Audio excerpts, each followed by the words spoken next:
Welcome to This Week in Dune. We're going to showcase the POIs and the items that drop from them. Pretty much all you need to know to get through this week. Let's get straight to the point. For this week, we have the star of the show being the Regis triple shot repeating rifle. A lot of people have been wanting this one. It's a very good gun, probably one of the best guns in the game. So I would focus on getting that one.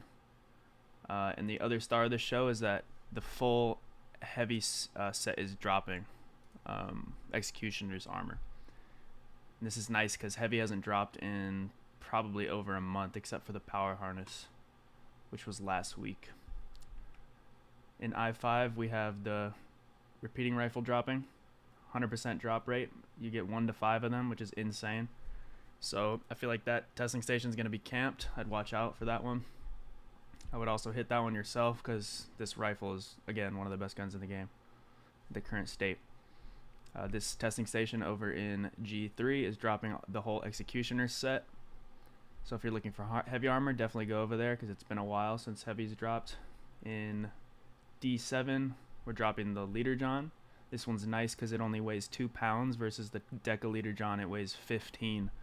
Decaleader John holds 10,000 water. This one that's dropping here holds 3,000, I'm pretty sure. Don't quote me on that, but I'm pretty sure it's 3,000.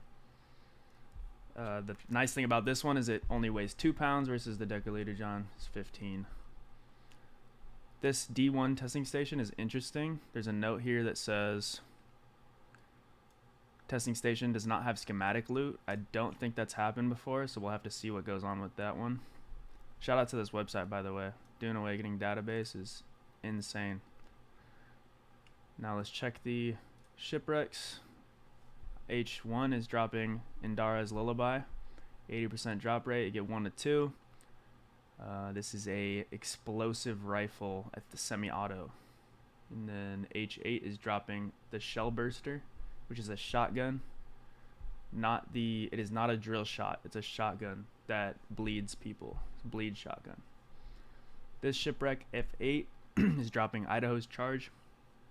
Interesting thing about this one is the description notes that it does power consumption at a slower rate, something like that.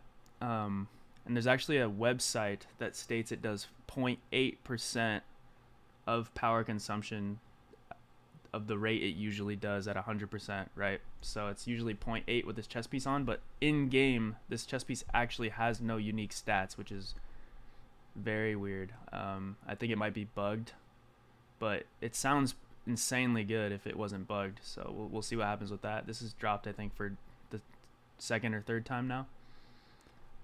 The hook claw gloves are something that's actually in the armor vendor,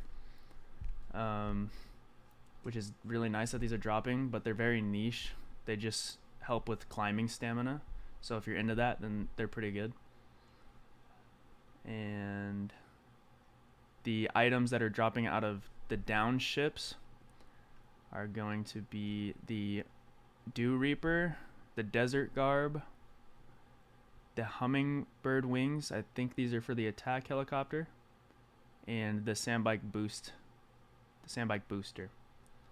And then let's check out the spice fields for this week.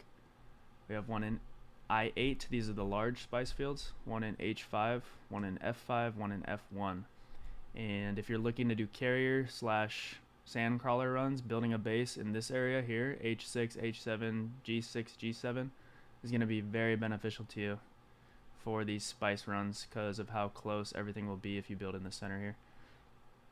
And then especially with the titanium, there's titanium here, giant island, very close to PvE, which is nice for you PvEers out there. It's not too far of a risk. For the most part, you should be able to make it back to the PvP without dying, or the PvE without dying if you're doing those runs, since it's so close. Very nice. And if you're building your base out here for spice runs, there's close titanium ore islands, and same thing with Stravidium. Stravidium is everywhere this wipe, it seems. So this is a very hot spot for bases if you're going to do super endgame content this week. Alrighty, that's all you need to know. Thanks for watching. Bye-bye.